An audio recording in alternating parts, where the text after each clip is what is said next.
ইরানের মুসলমানেরা, তাদের সাথে আমাদের আকীদার অনেক বেশকম আছে, কিন্তু তারা যখন ঐক্যবদ্ধ হলো, ইরানের ওলামারা, আয়াতুল্লাহরা যখন ঐক্যবদ্ধ হলেন, তখন আমেরিকার মতো বিরাট পরাশক্তিকে তারা পদানত করে ইসলামী রাষ্ট্র, তাদের ভাষায় তারা ইসলামী রাষ্ট্র প্রতিষ্ঠা করতে সক্ষম হয়েছে এবং আমেরিকাকে পদানত করেছে। এখানে আয়াতুল্লাহ খমিনীর একটি কথা আমার মনে পড়ে, কি সাহস তার! ইমান আকীদা যাই থাকুক, আকীদার প্রশ্নে আমরা আপোস করব না, কিন্তু এই কথাটা তো বলতেই পারি।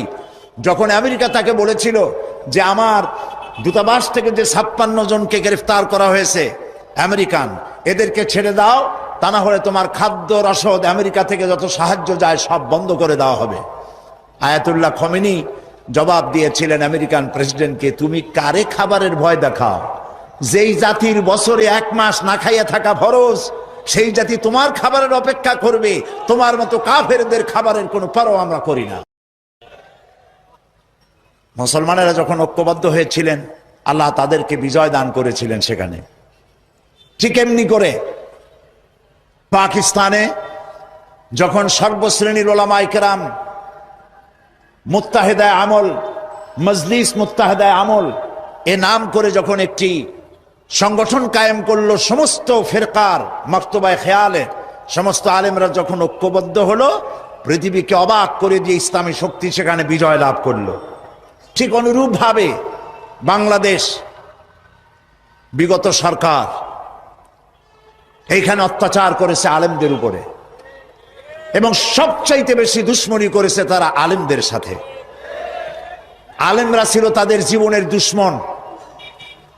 যে কবি তার কবিতার মধ্যে লিখেছে, ফজরের নামাজ যখন, ফজরের আজান যখন শুনি, মনে হয় যেন বেশ্যা তার খরিদ্দার ডাকতেছে। নাউজুবিল্লাহ। ইতিহাস সাক্ষী, সেই ব্রিটিশ খেদাও আন্দোলন থেকে শুরু করে 2001 সালের 1 অক্টোবরের নির্বাচন পর্যন্ত ওলামারা যেখানে ঐক্যবদ্ধ হয়েছে সেখানেই বিজয় এসেছে। আমরা লক্ষ্য করে দেখেছি, আফগানিস্তান যুদ্ধ করলো রাশিয়ার সাথে। এটি একটি অসম যুদ্ধ ছিল। আমার ভাষা আমি তখন বলতাম যে যুদ্ধ হচ্ছে নবজাতক শিশুর সঙ্গে সিন্দাবাদের বিরাট দৈত্যের সাথে। ওদের মডার্ন অস্ত্রপাতি আর আফগান মুজাহিদদের কাছে হলো নূহ আলাইহিস সালামের জমানায় বন্যায় ভিজানো গাদা বন্দুক। এই দিয়ে তারা লড়লেন। সেই লড়াইয়ে দেখা গেল রাশিয়ার মতো বিশাল দৈত্য কুপকাত হয়ে গেল, আর আল্লাহ তাআলা আফগান মুজাহিদিনদেরকে জিতিয়ে দিলেন। কেন দিয়েছিলেন? কারণ যুদ্ধ যখন লাগলো তখন সবাই পালানো শুরু করলো। ওই দেশটা জঙ্গল আর পাহাড় দিয়ে ভরা, সব পাহাড়ে জঙ্গলে সব পালাতে শুরু করলো। পালায় গিয়ে দেখলো ওলামারা সব এক জায়গায় এসে গেছে। ওই সব ওলামা যারা একজন আর একজনকে দেখতে পারে না, দেখলেই রুমাল দিয়ে মুখ ঢাকে, সালাম দিলে জবাব দেয় না। ফতোয়া দিয়েছিল সে কাফের 5 কারণে, উনি কাফের 3 কারণে, আর উনি কাফের 17 কারণে। এদেরকে যারা কাফের না মনে করে তারাও কাফের। আর ওই সব কাফের মরে গেলে তাদের কবরের উপর যে ঘাস হয়, সেই ঘাস যে গরুতে খায় সে গরুও কাফের। এই রকমের ফতোয়াবাজি যারা করছিল, তারা পাহাড়ে জঙ্গলে সব একজনের সঙ্গে আর একজনের দেখা হয়ে গেল, সালাম করলো, কোলাকুলি করলো। ব্যাপারটা ছিল এরকম, একজন বলছিল যে আমার ছেলেরা গেল মামু বাড়ি, মেয়েরা গেল নানা বাড়ি, বউ গেল তার বাপের বাড়ি, আমি গেলাম আমার শ্বশুর বাড়ি, যাই দেখি আমরা সব এক জায়গায়। এখন জঙ্গলের ভিতরে গিয়ে আলেম ওলামা, সুন্নি বেদাতি, এইটা সেইটা সব এক জায়গায় হয়ে গেছে, কোলাকুলি শুরু হয়েছে। বলল যদি এই কোলাকুলি আগে করতাম তাহলে তো রাশিয়ার ভূত আমাদের ঘাড়ে চড়তে পারত না। সুতরাং 9 বছর যুদ্ধ চললো। এই 9 বছরের অসম যুদ্ধে ওলামাদের ঐক্যের কারণেই আল্লাহ পাক আফগানের মুসলমানদেরকে ইসলামী রাষ্ট্র প্রতিষ্ঠার সুযোগ করে দিয়েছিলেন। আবার যে পতন ঘটলো, তাও মুজাহিদ আলেমদের মধ্যে যখন তাফরিকার সৃষ্টি হলো, ইখতিলাফ তৈরি হলো, একে অপরকে সন্দেহ করলো, দেখতে পারলো না, ভালো লাগলো না, সালাম কালাম করলো না, আবার কপাল পুড়লো, আবার বুশ এসে এদের হুশ নষ্ট করে দিল। আফগান আবার চলে গেল আরেকজনের দখলে। ইরানের মুসলমানেরা তাদের সাথে আমাদের আকীদার অনেক বেশকম আছে, কিন্তু তারা যখন ঐক্যবদ্ধ হলো, ইরানের ওলামারা আয়াতুল্লাহরা যখন ঐক্যবদ্ধ হলেন, তখন আমেরিকার মতো বিরাট পরাশক্তিকে তারা প্রধানত করে ইসলামী রাষ্ট্র, তাদের ভাষায় তারা ইসলামী রাষ্ট্র প্রতিষ্ঠা করতে সক্ষম হয়েছে এবং আমেরিকাকে প্রধানত করেছে। এখানে আয়াতুল্লাহ খমিনীর একটি কথা আমার মনে পড়ে, কি সাহস তার! ইমান আকীদা যাই থাকুক, আকীদার প্রশ্নে আমরা আপোষ করব না, কিন্তু এই কথাটা তো বলতেই পারি।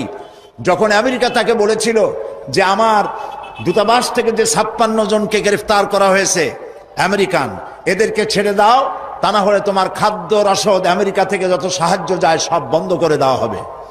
আয়াতুল্লাহ খমেনি জবাব দিয়েছিলেন আমেরিকান প্রেসিডেন্টকে, তুমি কারে খাবারের ভয় দেখাও?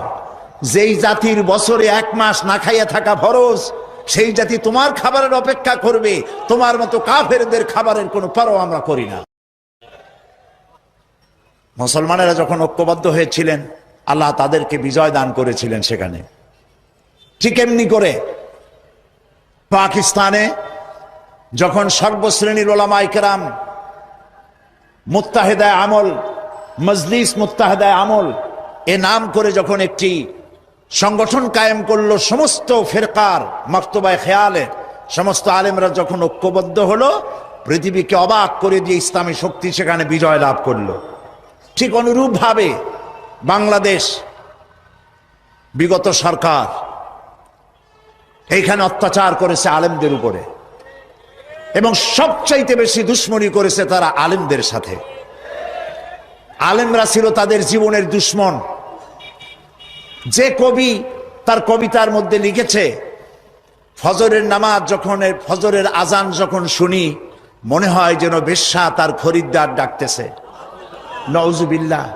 ইতিহাস সাক্ষী, সেই ব্রিটিশ খেদাও আন্দোলন থেকে শুরু করে 2001 সালের 1 অক্টোবরের নির্বাচন পর্যন্ত ওলামারা যেখানে ঐক্যবদ্ধ হয়েছে সেখানেই বিজয় এসেছে। আমরা লক্ষ্য করে দেখেছি, আফগানিস্তান যুদ্ধ করল রাশিয়ার সাথে। এটি একটি অসম যুদ্ধ ছিল। আমার ভাষা আমি তখন বলতাম যে যুদ্ধ হচ্ছে নবজাতক শিশুর সঙ্গে সিন্দাবাদের বিরাট দৈত্যের সাথে। ওদের মডার্ন অস্ত্রপাতি আর আফগান মুজাহিদদের কাছে হলো নূহ আলাইহিস সালামের জামানায় বন্যায় ভিজানো গাদা বন্দুক। এই দিয়ে তারা লড়লেন। সেই লড়াইয়ে দেখা গেল রাশিয়ার মতো বিশাল দৈত্য কুপকাত হয়ে গেল, আর আল্লাহ তাআলা আফগান মুজাহিদিনদেরকে জিতিয়ে দিলেন। কেন দিয়েছিলেন? কারণ যুদ্ধ যখন লাগলো তখন সবাই পালানো শুরু করলো। ওই দেশটা জঙ্গল আর পাহাড় দিয়ে ভরা, সব পাহাড়ে জঙ্গলে সব পালাতে শুরু করলো। পালায় গিয়ে দেখলো ওলামারা সব এক জায়গায় এসে গেছে। ওই সব ওলামা যারা একজন আর একজনকে দেখতে পারে না, দেখলেই রুমাল দিয়ে মুখ ঢাকে, সালাম দিলে জবাব দেয় না। ফতোয়া দিয়েছিল সে কাফের 5 কারণে, উনি কাফের 3 কারণে, আর উনি কাফের 17 কারণে। এদেরকে যারা কাফের না মনে করে তারাও কাফের। আর ওই সব কাফের মরে গেলে তাদের কবরের উপর যে ঘাস হয়, সেই ঘাস যে গরুতে খায় সে গরুও কাফের। এই রকমের ফতোয়াবাজি যারা করছিল, তারা পাহাড়ে জঙ্গলে সব একজনের সঙ্গে আর একজনের দেখা হয়ে গেল, সালাম করলো, কোলাকুলি করলো। ব্যাপারটা ছিল এরকম, একজন বলছিল যে আমার ছেলেরা গেল মামু বাড়ি, মেয়েরা গেল নানা বাড়ি, বউ গেল তার বাপের বাড়ি, আমি গেলাম আমার শ্বশুর বাড়ি, যাই দেখি আমরা সব এক জায়গায়। এখন জঙ্গলের ভিতরে গিয়ে আলেম ওলামা, সুন্নি বেদাতি, এইটা সেইটা সব এক জায়গায় হয়ে গেছে, কোলাকুলি শুরু হয়েছে। বলল যদি এই কোলাকুলি আগে করতাম তাহলে তো রাশিয়ার ভূত আমাদের ঘাড়ে চড়তে পারতো না। সুতরাং 9 বছর যুদ্ধ চললো। এই 9 বছরের অসম যুদ্ধে ওলামাদের ঐক্যের কারণেই আল্লাহ পাক আফগানের মুসলমানদেরকে ইসলামী রাষ্ট্র প্রতিষ্ঠার সুযোগ করে দিয়েছিলেন। আবার যে পতন ঘটলো, তাও মুজাহিদ আলেমদের মধ্যে যখন তাফরিকার সৃষ্টি হলো, ইখতিলাফ তৈরি হলো, একে অপরকে সন্দেহ করলো, দেখতে পারলো না, ভালো লাগলো না, সালাম কালাম করলো না, আবার কপাল পুড়লো, আবার বুশ এসে এদের হুশ নষ্ট করে দিল। আফগান আবার চলে গেল আরেকজনের দখলে। মানুষ তোমরা কিভাবে কুফরি করো, অস্বীকার করো, আল্লাহর সাথে নাফরমানি করো, কিভাবে করো? যে আল্লাহ তুমি ছিলে মৃত্যু, তোমাকে আল্লাহ পাক জিন্দা করেছেন, এই জিন্দা থেকে আবার মৃত্যু করবেন, আবার মৃত্যু থেকে তোমাদেরকে জিন্দা করবেন, আবার সেই আল্লাহর কাছে তোমাদেরকে ফিরে আসতে হবে। সুতরাং মানুষ জন্মের পূর্বে সব মৃত্যু ছিল, একথা তো আজ বিজ্ঞানসম্মত কথা, বৈজ্ঞানিক সত্য কথা। মানুষ জন্মের আগে মৃত্যু ছিল। কিভাবে মানুষের উৎপত্তি থেকে এলো, কোরআনে কারীম তা পরিষ্কার করে বলছে। তোমাকে কিভাবে সৃষ্টি করেছে তুমি দেখো। সন্তান মায়ের জরায়ুতে আসার পূর্বে সে ছিল পিতার শুক্রকীট আর মায়ের ডিম্বাণু, অর্থাৎ স্পার্মটোজন এবং ওভাম, এই দুটি জিনিসের মধ্যে সে বিভক্ত ছিল। মায়ের বক্ষপিঞ্জর এবং পিতার পৃষ্ঠদেশ থেকে সবেগে নির্গত এক ফোঁটা পানি দিয়ে আমি আল্লাহ পাক তোমাকে সৃষ্টি করেছি। কোরআনে কারীম বলছে, হাল আতা আলাল ইনসানি হিনুম মিনাদ দাহরি লাম ইয়াকুন শাইআম মাযকুরা। মানুষের জীবনে কি এমন এক সময় এসেছিল না যখন সে উল্লেখযোগ্য বিষয় বস্তু হিসাবে পরিগণিত ছিল না? তোমার নাম ছিল না, পরিচয় ছিল না, কিছুই ছিল না, দুনিয়ার কেউ তোমাকে জানতো না, শুনতো না। আমি আল্লাহ পাক তোমাকে সৃষ্টি করেছি। তুমি কোত্থেকে এলে? কোরআনে কারীম থেকে তা জেনে নাও। আল্লাহ রাব্বুল আলামিন বলেন, ইন্না খালাকনাকুম মিন তুরাবিন সুম্মা মিন নুতফাতিন সুম্মা মিন আলাকাতিন সুম্মা মিন মুদগা। আমি রাব্বুল আলামিন তোমাকে সৃষ্টি করেছি, মাটির উপাদান দিয়ে তৈরি করলাম। মা বাপের, পুরুষের স্পার্মটোজন আর মহিলাদের ওভাম দুটোতে মিলে মায়ের গর্ভের ভিতরে নাপাক পানি ফোঁটাকে জমাট রক্তে পরিণত করে দিলাম। এই জমাট রক্তকে গোশত বানালাম, কচি কচি হাড় দিয়ে একটা বডি, একটা স্ট্রাকচার তৈরি করলাম। তারপরে ফাকাসাউনাল ইযামা লাহমা, গোশত দিয়ে, রক দিয়ে, চামড়া দিয়ে সুন্দর করে ছাউনি দিয়া মায়ের গর্ভের ভিতরে আমি আল্লাহ রব্বুল আলামিন তোমাকে বানাইছি। মায়ের পেটের ভিতরে ফি কারারিম মাকিন, একটি সুরক্ষিত জায়গায় তোমাকে আমি রেখে দিলাম, যেখানে কোনো রোগ, কোনো জার্ম যেখানে পৌঁছতে পারবে না, কোনো অসুবিধা হবে না। এমন একটা জায়গায়, এমন একটা ইন্টেনসিভ কেয়ার ইউনিটের ভিতরে রেখেছি। সুবহানাল্লাহ ওয়া বিহামদিহি। একটা ইন্টেনসিভ কেয়ার ইউনিট, যেখানে কোন রকমের কোন জার্ম প্রবেশ করে বা করবার কোনো ক্ষমতা নাই কারো। এমন একটা যে একটা প্যাকেট, সুন্দর একটা প্যাকেট, একটা কভারের মধ্যে তোমাকে তৈরি করা হলো মায়ের পেটের মধ্যে। তারপরে আজকে তুমি কুফরি করতেছো, আজকে আমাকে অস্বীকার করছো। ওই গর্ভের ভেতরে আমি ইচ্ছে করলে রক্তের পিণ্ডের আকারে মায়ের গর্ভ থেকে আবর্ষণ করে দিতে পারতাম, দুনিয়ার মুখ দেখতে পারতে না। মায়ের পেটের ভেতর থেকে মরা সন্তান হিসাবে বের করে দিতে পারতাম, বিকলাঙ্গ করে বের করে দিতে পারতাম, পঙ্গু করে বের করতে পারতাম। পারতেন না? আল্লাহ রাব্বুল আলামিন বলেন, কেমনে বানালাম? খলাকাল ইনসান, মানুষ আমি সৃষ্টি করেছি মায়ের পেটের ভিতরে বসে। যখন ক্ষুধার উদ্রেক হলো, রুহু যখন এসে গেল, ক্ষুধা লাগলো, খাবারের প্রয়োজন হলো, আমি কেমনে খাওয়ালাম? দুনিয়ার কোনো মা বাপ, কোনো নেতা, কোনো ডাক্তার, কোনো চিকিৎসা বিজ্ঞানী মায়ের পেটের সন্তানের খাবার সরবরাহ করতে পারে না। আল্লাহ পাক বলেন, তুমি কি খাবে? ব্যবস্থা আমি করেছি। মায়ের মাসিক অসুখকে বন্ধ করে দিয়ে মায়ের নাভির সঙ্গে তোমার নাভির সাথে তার লাগাইয়া দিয়েছি, আর ওই তারের মাধ্যমে রক্ত বের করে দিয়া মায়ের রক্ত দিয়ে তিল তিল করে তোমারে বড় করেছি। রক্তটা মুখে লাগাই নাই, মুখে লাগলে পরে নাপাক রক্ত, মুখটা নাপাক হয়ে যাবে। নাভির ভিতর দিয়ে পাস করে দিলাম, মুখটাকে পবিত্র রেখে দিলাম, যাতে করে দুনিয়ায় আসার পর আমার পবিত্র বানানো মুখখানা দিয়া এই দুনিয়ায় বসে তোমার আল্লাহর পবিত্র নামের জিকির করতে পারো। এমন সুন্দর করে মায়ের পিঠের ভিতরে তৈরি করলাম, হাত দিলাম, পা দিলাম, সুন্দর করে বানালাম, এমন নিখুঁত করে বানালাম, তাকায়া দেখো নিজের দিকে, সুন্দর করে বানালাম। এরপরে কি করলাম? সুম্মা নুখরিজুকুম তিফলা, বাচ্চার আকারে মায়ের পেট থেকে আস্তে করে বের করে নিয়ে আসলাম, সুবহানাল্লাহ বিহামদিহি।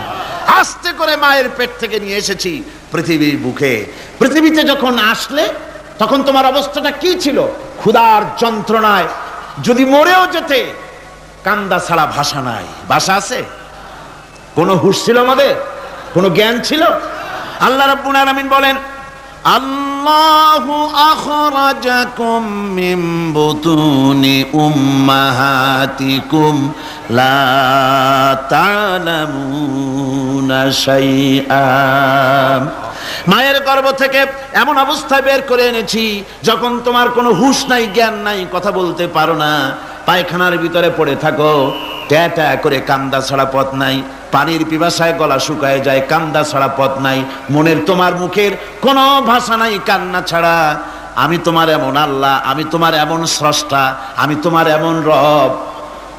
তোমার ভাষা নাই বলে মায়ের কলিজার ভেতরে আমি তোমার প্রতি এক দুর্বিনীত মহব্বত পয়দা করে দিয়েছি। তোমার কান্না তোমার মায়ের বুকের মধ্যে শেল বিঁধে যায়। তুমি যখন কাঁদো, কান্নার আওয়াজ যখন মায়ের কানে চলে যায়, হাজারো কাজ ফেলে মা দৌড়াইয়া বাচ্চারে কোলে নেয়। কি খাবে কেউ তৈরি করে না। আল্লাহ রাব্বুল আলামিন বলে, বান্দারে দুনিয়ায় আসার আগে তুমি কি খাবে, খাবারের বন্দোবস্ত আমি আল্লাহ করেছি, আমি এমন স্রষ্টা। তুমি দুনিয়া আসার 6 মাস আগে তোমার মায়ের বুকের ওপরে তোমার খাদ্য গরম করে আমি আল্লাহ রিজার্ভ করে রেখে দিয়েছি। সেই খাদ্য শুধু খাদ্য নয়, রোগের প্রতিষেধক, এটা ওষুধ। আজ বিজ্ঞানীরা, চিকিৎসা বিজ্ঞানীরা বলছেন মায়ের দুধ সন্তানের খাদ্যের, মায়ের দুধের চাইতে কোনো বিকল্প কিছুই নাই। সন্তান পৃথিবীতে এলে মায়ের প্রথম দুধটা, গ্রামে গঞ্জে অশিক্ষিত এলাকায় প্রথম দুধটা ফেলে দেয়। এটাকে মনে করে এটা খারাপ, এটা খাওয়াতে নাই, তাহলে ধনুষ্টঙ্কার হবে, হাবিজাবি কথা বলে। আল্লাহ দুধ বানাইছে বাচ্চার ধনুষ্টঙ্কার হওয়ার জন্যে।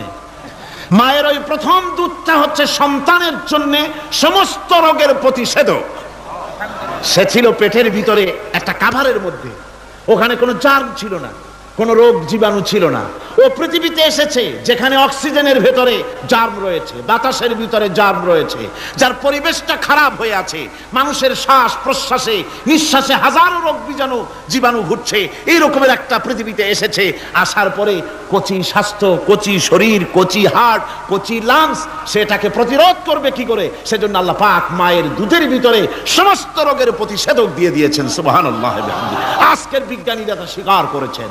অনেক মা তার সন্তানকে দুধ দেন না, নিজের শরীর স্বাস্থ্য ভালো রাখার চিন্তা করে বাচ্চাকে দুধ খাওয়ান না। এটা অত্যন্ত নির্মম কাজ। বাচ্চাকে দুধ খাওয়ালে বাচ্চার সাথে মায়ের মহব্বত বাড়ে। ইউরোপে, আমেরিকায় মাকে মা বলে ডাকে না, বাপকে শ্রদ্ধা করে না, সম্মান করে না। তার কারণ সেখানে মায়েরা তার সন্তানদেরকে কোলে নেয় না, সন্তানদেরকে ফিডার খাওয়ায়। আর আমি নিজের চোখে দেখেছি মায়েরা ইউরোপে, আমেরিকায় যখন শপিং এ আসে, তখন রাস্তায় যখন আসে, তখন ওই পুশ চেয়ার গুলিতে বাচ্চাকে শোয়াইয়া বাচ্চা এভাবে পুশ চেয়ারে করে ঠেলে নিয়ে যায়, আর কুত্তার বাচ্চাগুলি কোলে করে ঘুরে বেড়ায়। কুত্তার বাচ্চা কোলে নেয়, নিজের বাচ্চা পুশ চেয়ারে করে ঠেলে। সেই জন্য মায়ের প্রতি সন্তানের মহব্বত হয় না, সন্তানেরও মায়ের প্রতি কোনো শ্রদ্ধা জাগে না। আল্লাহর কি ব্যবস্থা! মায়ের কলিজার মধ্যে মহব্বত পয়দা করে দিয়েছেন আল্লাহ পাক। মায়ের বুকের দুধের ভিতরে আল্লাহ রাব্বুল আলামিন, আল্লাহ পাক বলছেন, আমি মানুষ সৃষ্টি করেছি আর তার সমস্ত প্রয়োজন মিটিয়েছি, তার খাবারের সব প্রয়োজন মিটিয়ে দিয়েছি। দুধটাকে ঘন করি নাই হজম করতে পারবে না বলে, ওই দুধটা সামান্য পাতলা করে দিয়েছি, ওর ভিতরে সামান্য মিষ্টি দিয়েছি। দুধের বোটার ভিতরে একটা ছিদ্র দিলে, চোষা মারলে পরে অনেকগুলি দুধ বেরিয়ে এসে গলাটা আটকে যেত, তোমার কচি কণ্ঠ গলা আটকে যেত, শ্বাস করতে পারতে না। এজন্য মায়ের স্তনের বোটার ভিতরে সূক্ষ্ম সূক্ষ্ম 32টা ছিদ্র করে আস্তে করে দুধ বার করে তোমার জীবন আমি বাঁচাইছি। খলাকাল ইনসান, মানুষ সৃষ্টি করেছি আমি আল্লাহ পাক। সুতরাং যে আল্লাহ পাক এ মানুষ সৃষ্টি করলেন আর মায়ের কলিজার ভিতরে মহব্বত পয়দা করে দিলেন, সে আল্লাহ পাক বলছেন খবরদার ওই মাকেও যেন আবার ভুলে যেও না, মাকে সম্মান করে করো, মা বাপকে মহব্বত করো, তাদেরকে শ্রদ্ধা করো, বউ পাইয়া সুন্দরী স্ত্রী পেয়ে মায়ের কথা ভুলে যেও না। অনেক সাহেব আছে মায়ের কথা ভুলে যায়, স্ত্রীর কথা অনুযায়ী মায়ের উপর অত্যাচার করে, এরকমও বহুত আছে। আল্লাহ পাক বলছেন শোনো, وَقَضَى رَبُّكَ أَلَّا تَعْبُدُوا إِلَّا إِيَّاهُ وَبِالْوَالِدَيْنِ إِحْسَانًا। তোমার প্রভুর পক্ষ থেকে ফয়সালা হয়েছে, চূড়ান্ত সিদ্ধান্ত হয়ে গিয়েছে, আমি আল্লাহর ইবাদতের পর তোমার মা বাপের ইহসান করবে, খেদমত করবে, তাদের জন্য উপকার করবে, তাদেরকে ভালোবাসবে। আল্লাহ রাব্বুল আলামিন বলেন মা বাপের সঙ্গে কেমনে কথা বলবে, তাদের সাথে কিভাবে আচরণ করবে, আল্লাহ তাও শিখিয়ে দিয়েছেন। আল্লাহ পাক বলেন ওয়ালা তাকুল লাহুমা ওয়া কুল লাহুমা কাওলান কারীমা। মা বাবার সাথে সম্মানজনক কথা বলো। ওয়া কুল লাহুমা কাওলান কারীমা, সম্মানজনক কথা বলো, মাথায় ঝাঁকি দিয়ে রাগ করে চোখ মোটা করে কথা বলো না। তুমি সন্তান, তোমার জন্য সবচাইতে বড় পীর তোমার আব্বা তোমার আম্মা, ঠিক কিনা কন? ছেলের জন্য, মেয়ের জন্য, সন্তানের জন্য সবচাইতে বড় পীর কে? বাপ মা। এটা ভালো করে মনে রাখতে হবে। আপনার মাওলানা সাহেবদের দোয়া, পীর সাহেবদের দোয়া কবুল হতেও পারে, নাও হতে পারে, 50-50 সম্ভাবনাও আছে, আবার সম্ভাবনা নাই। কিন্তু মা বাবার দোয়া কবুল হবে 100% সিউরিটি রয়েছে। রাসূলুল্লাহ বলেছেন 3 জনের দোয়া কবুল হবে, মুস্তাজাবুদ দাওয়াত। কয়জনের দোয়া কবুল হবে? আল্লাহ রাব্বুল আলামিনের হাবিব বলেন 3 জনের দোয়া কবুল হবে আল্লাহর দরবারে। তার মধ্যে একজন হলেন মাজলুম ব্যক্তি, যে ব্যক্তি অত্যাচারিত, যে ব্যক্তি মুসাফির, প্রবাসী, তার দোয়া কবুল হবে। আর মা বাপ যদি সন্তানের জন্য দোয়া করে, ওই দোয়া আল্লাহ রব্বুল আলামিনের দরবারে মঞ্জুর হয়ে যায়। আল্লাহ রব্বুল আলামিন মা বাপ সম্পর্কে বলেন মা বাবের জন্য আমার কাছে দোয়া করবি বান্দারা, আমার কাছে দোয়া করবি। দোয়াটা আল্লাহ পাক শিখাচ্ছেন, রব্বিরহামহুমা কামা রব্বায়ানি সাগীরা। পড়েন সবাই, রব্বিরহামহুমা কামা রব্বায়ানি সাগীরা। একটু জিকির করেন লা ইলাহা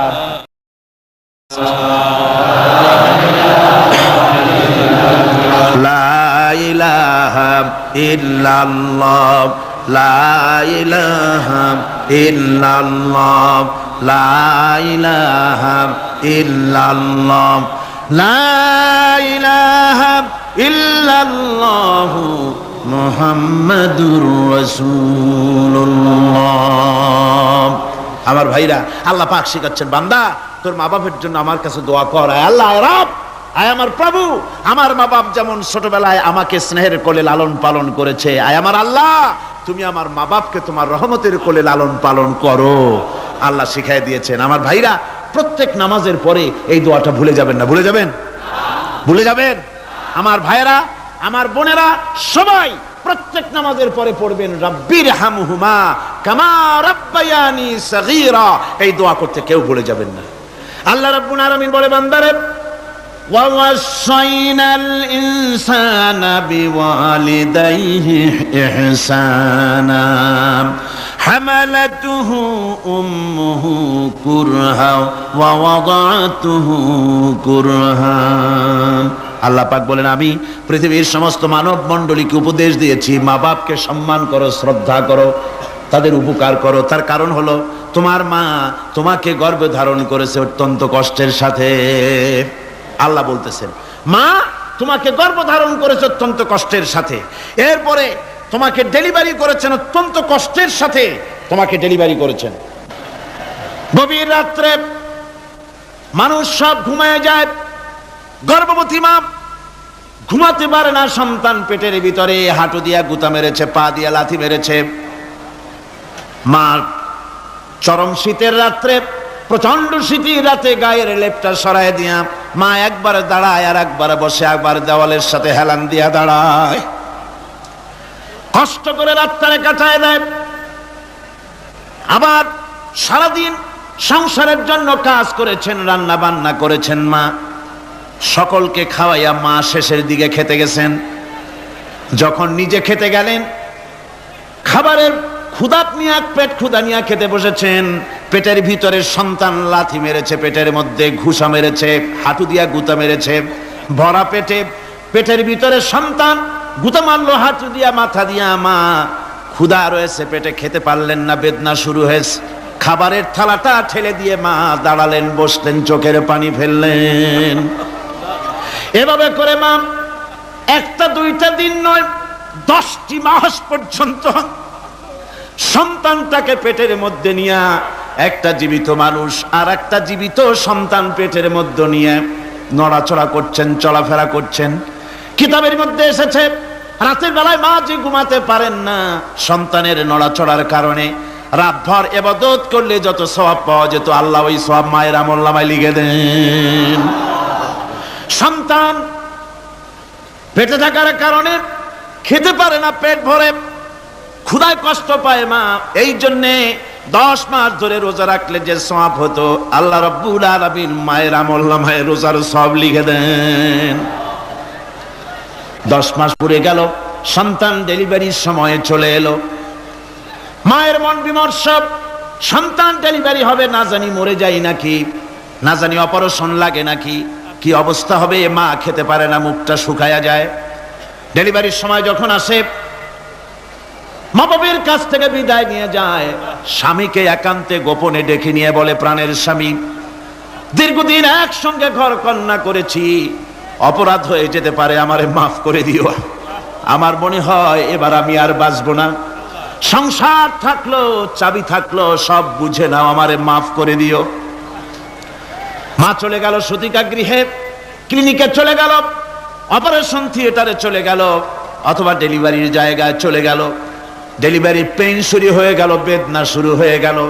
এক একটা বেদনা যেন মায়ের এক একটা মৃত্যু যন্ত্রণা শুরু হয়ে যায়। এমন যন্ত্রণা, প্রসব বেদনা দুনিয়ার ভুক্তভোগী মা ছাড়া আর কেউ জানে না। এই চরম বেদনার ভেতর দিয়ে, চরম কষ্টের ভিতরে মা যখন একটা বাচ্চা প্রসব করলো, জিহাদের ময়দানের মতো মা রক্তাক্ত হয়ে গেলেন, সন্তান দুনিয়ায় এলো। মা তখন অস্থির থাকেন, এত বড় বিরাট কষ্টের ভিতরে আল্লাহ রাব্বুল আলামিন বলেন, সন্তান যখন ডেলিভারি হয়ে গেল, মায়ের মনের ভিতরে আমি তখন এই ফিলিংস, এই টেন্ডেন্সি জাগ্রত করে দিই, দেখ কি হয়েছে। মা তখন দেখতে চায় কি হয়েছে। মায়ের সামনে যখন এত কষ্টের, হৃদয় রিংড়ানো, কলিজার 32টি নাড়ি ছেঁড়া যন্ত্রণার সন্তান যখন মায়ের চোখের সামনে আসে, আল্লাহ পাক বলেন, মা যখন তার ছেলের মুখের দিকে তাকায়, মেয়ের মুখের দিকে তাকায়, আল্লাহ বলেন 10 মাসের পেটে ধরা কষ্ট আর ডেলিভারির সব কষ্ট মায়ের মন থেকে মুছে ফেলে দেই। আল্লাহ রাব্বুল আলামিন বলেন, খবরদার দুনিয়ার মানুষ, এমন মায়ের সাথে নাফরমানি করবি না, এ মায়ের সাথে নাফরমানি করবি না, মাকে সম্মান করবি, মার কাছে দোয়া চাবি। দুনিয়ায় যদি সম্মান চাও, রিজেক্ট দাও, মায়ের পায়ে ধরে কাঁদো। মায়ের জাতি অনেক সম্মান তার। রাসূল করিম সাল্লাল্লাহু আলাইহি ওয়াসাল্লামকে প্রশ্ন করা হয়েছে, হুজুর খেদমত করব কার? হুজুর কয় মায়ের। তারপরে কার? হুজুর কয় মায়ের। তারপরে কার? হুজুর বলেন মায়ের। তারপরে কার? তোমার পিতার। 3 গুণ, তোর মায়ের মর্যাদা 3 গুণ বেশি, তোর বাপের চাইতে মর্যাদা বেশি। সুবহানাল্লাহ পড়ে। আর আজকে ইসলামের শত্রুরা তারা বলে যে ইসলাম নারীর অধিকার আদায় করে নাই। নারীর অধিকার ইসলাম দেয় নাই তো কে দিয়েছে? আমার বন্ধুগণ, বিশ্বনবী জনাব মুহাম্মদ রাসূলুল্লাহ সাল্লাল্লাহু আলাইহি ওয়াসাল্লাম মসজিদে নববীর ভিতরে বসে আছেন। এক বৃদ্ধা মহিলা মসজিদের মধ্যে প্রবেশ করলেন। হুজুর বৃদ্ধাকে দেখে দাঁড়ায় গেলেন, বিশ্বনবী বুড়ি মেয়ে লোককে দেখে দাঁড়ায় গেলেন। আল্লাহর নবী বুড়িকে দেখে দাঁড়ালেন। বুড়ি যখন কাছে এলেন, আল্লাহর নবী নিজের গায়ের চাদর বুড়ির জন্য বিছায়া দিলেন। বুড়ি বসলেন। এরপরে কথাবার্তা সারার পর বুড়ি যখন বিদায় হবেন, হুজুর আবার দাঁড়ালেন। বুড়ি মহিলা চলে গেলেন। সাহাবায়ে কেরাম বলেন, ইয়া রাসূলুল্লাহ, কিছুই বুঝলাম না, একজন বৃদ্ধা মহিলার জন্য বিশ্ব নবী দাঁড়ান আর গায়ের চাদর বিছান, আমরা বড় আশ্চর্য হয়ে গেলাম। নবীজি বলেন, ও আমার সাহাবীরা, তোমরা জানো না এই মহিলাকে চিনতে পারো নাই? আমি আমার মায়ের দুধ আমার জীবনে কিসমতে তেমন হয় নাই, আমি আমার মায়ের দুধ তেমন কিসমতে পাই নাই। যার বুকে দুধ খেয়ে, যার কোলে কাখে চড়ে আমি বড় হয়েছি, আমার সেই দুধ মা, ইনি হযরতে হালিমাতুস সাদিয়া, আমার সেই দুধ মা। রাসূলুল্লাহ নিজে সম্মান দিয়েছেন মায়ের। খবরদার, মাকে অসম্মান করবেন না, মাকে সম্মান করবেন, মাকে শ্রদ্ধা করবেন। আমার বন্ধুগণ, আলেম ওলামা পীর বুজুর্গদের জন্য হাদিয়া তো দেন, আপনারা কোনো নিষেধ নাই, দেন। হাদিয়া দেওয়াও সুন্নত, নেওয়াও সুন্নত, দিবেন, আমি কোনো নিষেধ করি না। কিন্তু আমি বলতে চাই, পীর বুজুর্গদের কাছে, আলেম ওলামাদের কাছে হাদিয়া দিয়া আল্লাহরে যত না খুশি করতে পারবেন, এই ডালিম বেদানার মৌসুমে বেদানা একটা ভেঙে নিজ হাতে যদি মায়ের মুখে তুলে দেন, আল্লাহর আরশ খুশি হয়ে যাবে, আল্লাহর আরশ আজিম খুশি হয়ে যাবে, আল্লাহ পাক খুশি হয়ে যাবেন। মায়ের খাওয়াও, বাপকে খাওয়াও, তোমার সবচেয়ে বড় পীর তিনি। সুবহানাল্লাহ, পড়ো সুবহানাল্লাহ। মা বাপ যদি একটু দোয়া করে দেয়, তোমার জিন্দেগির কাম শেষ। একটু বদদোয়া করলে জাহান্নামে যাবা। কোন পীর সাহেব বদদোয়া করলে জাহান্নামে যাবে এমন কথা নয়, কোন মাওলানা বদদোয়া করলে দোজখে যাবে এমন কথা নয়। রাসূল বলেছেন, হুমা জান্নাতুকা ওয়া নারুকা, মা বাপ তোমার বেহেশত, মা বাপ তোমার জাহান্নাম। মা বাপ যদি অসন্তুষ্ট হয়, দোজখে যাবি, আর মা বাপ যদি খুশি, আল্লাহর জান্নাতে চলে যাবি। সুবহানাল্লাহ, সুবহানাল্লাহ, সুবহানাল্লাহ। মায়ের পায়ের তলে তোর বেহেশত। আমরা পুরুষ, আমাদের গত বছরও বলেছি, আমরা পুরুষ, আমাদের পায়ের তলে জুতা, আমাদের পায়ের তলে কি? শুধু জুতা। আর আমার মা, আমার মায়ের জাতি যারা এই প্যান্ডেলে বসে আছেন, আমার মায়েরা বোনেরা, মায়ের জাতি যারা পৃথিবীতে, মায়ের জাতির পায়ের তলে আল্লাহর বেহেশত। সুবহানাল্লাহ। নারীর মর্যাদা ইসলাম দেয় নাই, কে দিয়েছে? আল্লাহ দিয়েছেন, আল্লাহ রাসূল দিয়েছেন। আমার বন্ধুগণ, হযরত বাইজিদ বুস্তামি, ছোট্ট বাচ্চা ছেলে, গভীর রাত্রে মা অসুস্থ, পানির পিপাসায় জেগে উঠেছেন। বাবারে, পিপাসায় শেষ হয়ে গেলাম, পানি দাও। ছেলে ঘরের ভিতরে পানি না পেয়ে বাইরে দৌড়াদৌড়ি করলেন। অনেক দূর থেকে পানি নিয়ে এসে দেখেন মা ঘুমায় গেছেন। পানি নিয়ে দাঁড়ানো, পৌষ মাস, মাঘ মাসের শীতের রাত, ফজরের সময় মায়ের ঘুম ভেঙে গেল। তাকিয়ে দেখেন বাইজিদ দাঁড়ানো, হাতে পানি থরথর করে কাঁপছে। জিজ্ঞাসা করে, বাইজিদ তুমি দাঁড়ানো কেন? ছোট্ট বাচ্চা বলে, মা পানি চেয়েছিলে তুমি গভীর রাত্রে, পানি ঘরে ছিল না, অনেক দূর থেকে আনতে হয়েছে। মা বলছে, ঘুমাও নাই কেন গ্লাস থুইয়া? বাচ্চা বলে, ঘুমাই নাই। তুমি যদি আবার পানি চাও, সময় মতো যদি দিতে না পারি, মা তোমার কষ্ট হবে, এই জন্য ফজর পর্যন্ত আমি দাঁড়ায় আছি, কখন তুমি পানি চাও। মা হাতের থেকে পানি নিয়ে পান করলেন। বাইজিদকে বিছানার উপরে আরাম করে কম্বল দিয়ে ঘুম পড়াইয়া দিলেন। হযরত বাইজিদের মা উযু করে ফজরের নামাজ পড়ে সিজদায় চলে গেলেন। চিৎকার মেরে কেঁদে বলেন, আমার রব, আমার আল্লাহ, আমি আমার বাইজিদের মা, আমি মা হয়ে বাইজিদের জন্য দোয়া করি। বাইজিদ আমার জন্য আজকে যা করেছে, আমি মা, আমার কলিজা ঠান্ডা হয়ে গেছে। হায় আল্লাহ, আমি বাইজিদের জন্য দোয়া করি, তুমি তাকে সুলতানুল আরিফিন বানাইয়া দিও। মঞ্জুর হয়ে গেল আল্লাহ পাকের কাছে দোয়া। আমার ভাইরা, আল্লাহ পাক বলছেন, খবরদার, আমার ইবাদতের পরে মা বাপ, আল্লাহর ইবাদতের পরে কারা? মা বাপ। মা বাপকে সম্মান করো, শ্রদ্ধা করো, মোহাব্বত করো, কিসমত খুলে যাবে, কিসমত খুলে যাবে। মা বাপকে সম্মান করো।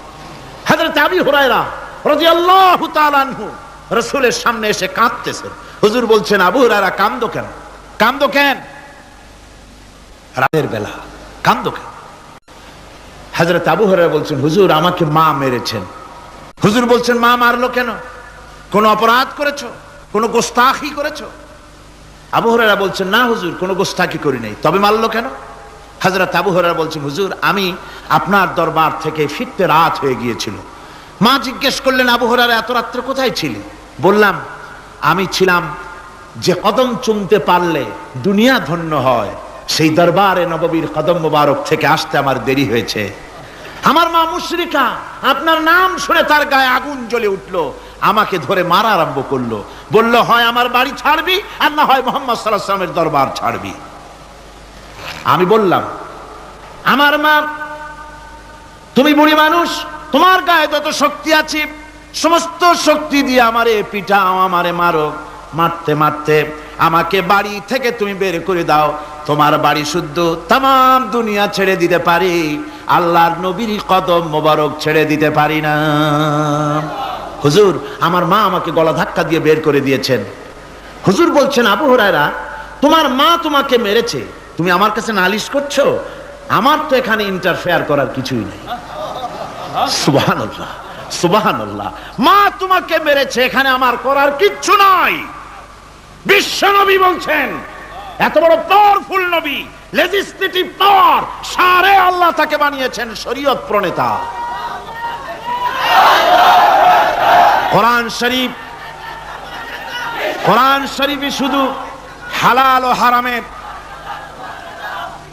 হালাল এবং হারামের, বৈধ এবং অবৈধের সীমারেখা শুধু কোরআনই ঠিক করেনি, রাসূলের জন্য আল্লাহ ছেড়ে দিয়েছেন। আল্লাহ রাসূলও হারাম, হালাল এবং হারামের বৈধতা অবৈধতার সীমারেখা নির্ধারণ করেছেন। এত বড় ক্ষমতা তার, এত বড় পাওয়ারফুল বিশ্বনবী, তিনি বলছেন, মা মেরেছে, আমার করার কিছু নাই। চিন্তা করেন কত বড় কথা, এ কথার লোড কত। হযরত আবু হুরায়রা বলেন, ইয়া রাসূলুল্লাহ, মা মাকে মেরেছেন, আমি আল্লাহর নবীর কাছে মায়ের বিরুদ্ধে নালিশ করতে আসি নাই। বললেন, কেন এসেছো? হযরত আবু হুরায়রা বলেন, হুজুর, এসেছি একটা কারণে। আমি জানি আল্লাহ নবী যদি আল্লাহর দরবারে হাত উঠায়া কোনো জিনিস বলে, আল্লাহ রাব্বুল আলামিন সঙ্গে সঙ্গে মঞ্জুর করে নেন। হুজুর, আমি এসেছি, মেহেরবানি করে দোয়া করুন আমার মাকে যেন আল্লাহ হেদায়েত নসিব করে দেন। আল্লাহ নবী হাত উঁচু করে বললেন, আল্লাহুম্মা হিদি উম্মা আবি হুরায়রা, আয় আল্লাহ, আমি দোয়া করি আবু হুরায়রার মাকে তুমি হেদায়েত নসিব করে দাও। রাসূলুল্লাহ দোয়া করছেন আর আবু হুরায়রা সমানে দৌড়াচ্ছেন। তিনি দৌড়াচ্ছেন, পেছন থেকে কয়েকজনে আবু হুরায়রার জামা টেনে ধরেছে, দৌড়ক। তাদের জানা আবু হুরায়রা খুব ভদ্রলোক মানুষ, কোন ঝড় ঝামেলার মধ্যে থাকে না, রাগ শাক করে না, চিৎকার মারে না, দৌড় মারে না, এত ভদ্র শরীর, দৌড়ায় কেন? না জানি কোন বিপদ বুঝি ঘটে গেছে। পিছন থেকে জামা টেনে ধরে বলে, দৌড়াও কেন? হযরত আবু হুরায়রা জামা সাহাবীর হাত থেকে ছিনায় নিয়ে বলেন, জামা ছেড়ে দাও, আমাকে দৌড়াতে দাও। আমি দৌড়াইয়া বাড়ি যে দেখতে চাই, আমি দৌড়াই আগে আমার বাড়ি পৌঁছতে পারলাম না, আমি যাওয়ার আগে আমার আল্লাহর নবীর দোয়া আমার বাড়ি পৌঁছে গেছে, আমি এইটা দেখতে চাই। হযরত আবু হুরায়রা বাড়িতে গিয়ে দরজা নক করলেন, ভেতর থেকে আওয়াজ এলো, কে? হযরত আবু হুরায়রা বলেন, মা, আমি তোমার আবু হুরায়রা ফিরে এসেছি। মা বলছেন, বাবা অপেক্ষা করো, দরজা খুলতেছি। হযরত আবু হুরায়রা বলেন, মায়ের গলার আওয়াজের ভিতরে শিরকিয়াতের কর্কশতা পেলাম না, মায়ের গলার আওয়াজের ভিতরে তাওহীদের গন্ধ পেলাম। আমার মনে হলো নবীজির নিক্ষিপ্ত তীর তার নিশানায় পৌঁছে গেছে। কিছুক্ষণ পর মা আমার বেরিয়ে এলেন, মাথা থেকে চুলের থেকে, বুড়ি মানুষ, সাদা চুলের ভিতর থেকে পানি পড়তেছে। মা বলল, বাবারে, তোমারে মারার পর আমি বড় অনুতপ্ত হয়েছি, অনুশোচনা করেছি, আমি গোসল করেছি, মনে মনে ভাবলাম আমার ছেলে তো কোনো খারাপ জায়গায় যায় নাই, কেন তারে মারলাম? আমি বড় লজ্জায় পড়েছি তোমারে মেরে। ও আমার আবু হুরায়রা, আমি গোসল করেছি, পবিত্র হয়ে গেছি, জলদি করে আমাকে নিয়ে চলো বিশ্ব নবী জনাবে মুহাম্মদুর রাসূলুল্লাহর দরবারে।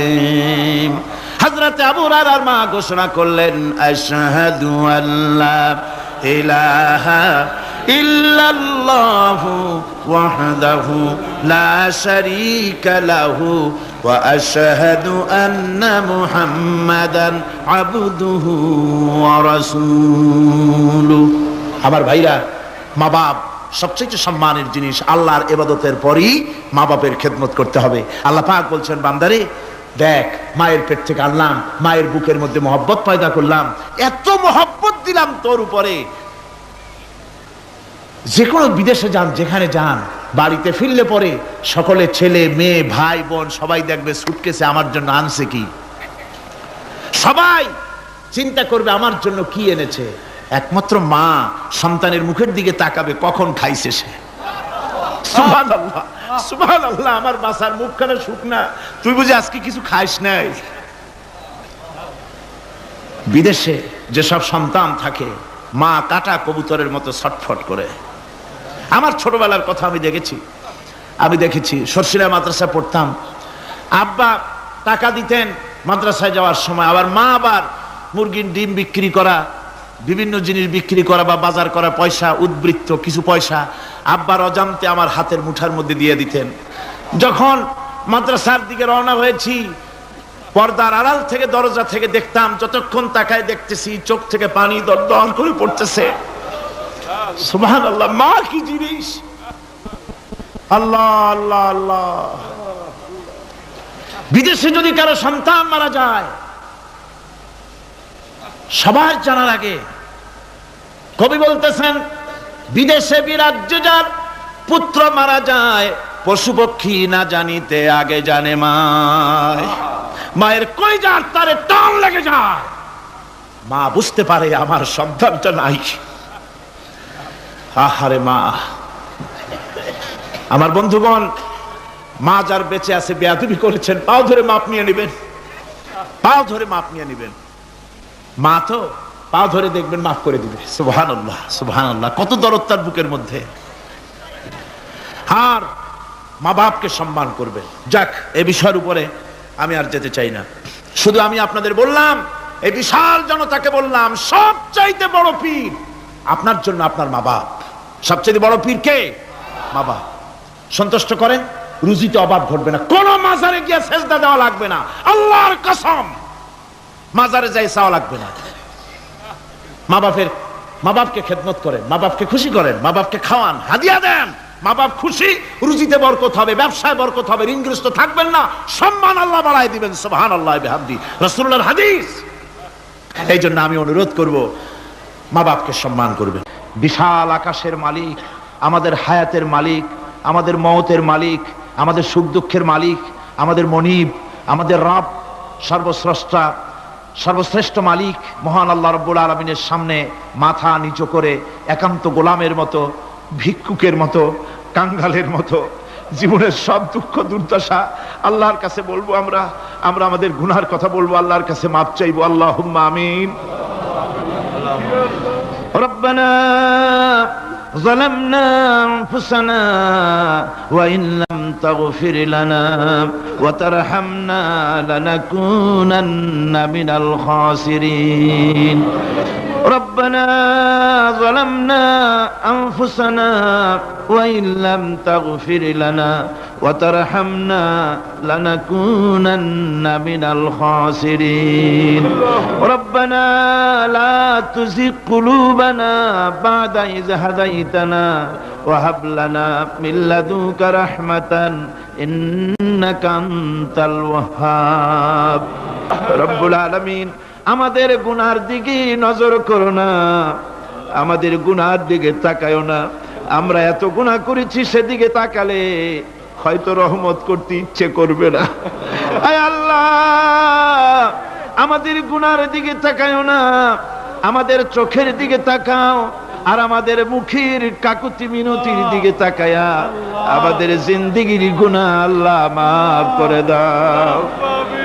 রব্বুল আলামিন, এই 5 দিন তাফসীর করতে গিয়ে যদি কোনো ভুল আমি করে থাকি, আয় আল্লাহ, আমি মানুষ, ইলম কালাম নাই, আমি যদি কোনো ভুল করে থাকি, আল্লাহ তুমি দয়া করে আমাকে মাফ করে দাও। কোনো ভুল কথা যদি বলে থাকি, তোমার বান্দাদের স্মৃতি থেকে তা মিটাইয়া দাও।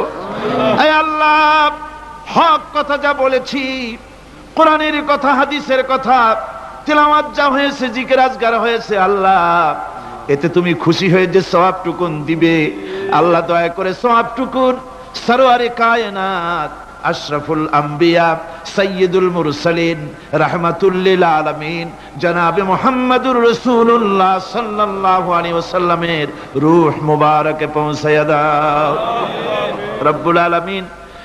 তাম পৃথিবীর মাটির নিচে যত মুমিন মুমিনাত শুয়ে আছে আল্লাহ তাদের আরো আর পরে সওয়াব পৌঁছায়া দাও রব্বুল আলামিন। আমরা বড় গুনাহগার, এই মুহূর্তে মনে পড়ে গেল আমাদের আব্বাজানের কথা, আমাদের মার কথা পড়ে গেল আল্লাহ। আয় আল্লাহ, আমাদের আব্বাজান যারা কবরে চলে গেছে আমাদের জন্য কত কষ্ট করেছেন আল্লাহ, বাপজানের কবরটাকে বেহেশত বানাইয়া দাও রব্বুল আলামিন। আব্বার কথা কি ভোলা যায়? আমাদের মানুষ করার জন্য কত কষ্ট করেছেন, কত মিথ্যা মামলা করেছেন, কত বাড়ি ঘর করে গেছেন আমাদের জন্য।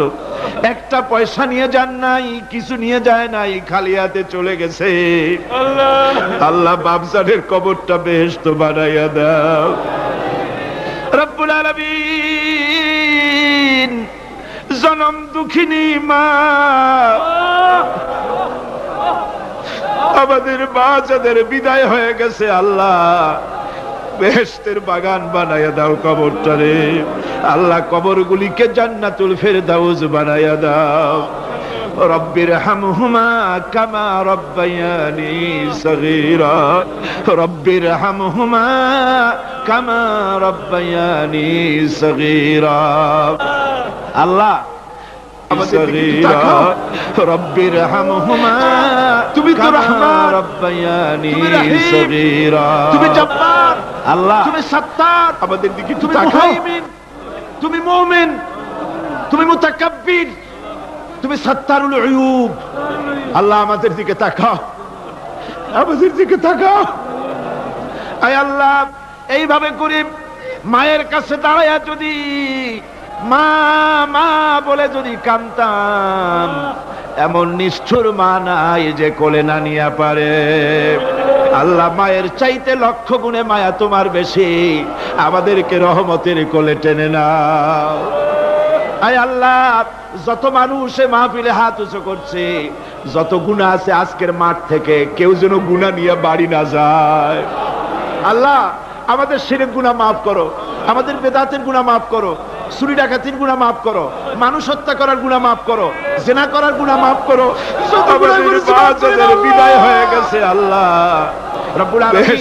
বাংলাদেশ আমাদের প্রিয় জন্মভূমি আল্লাহ, কবরগুলিকে জান্নাতুল ফেরদাউস বানাইয়া দাও।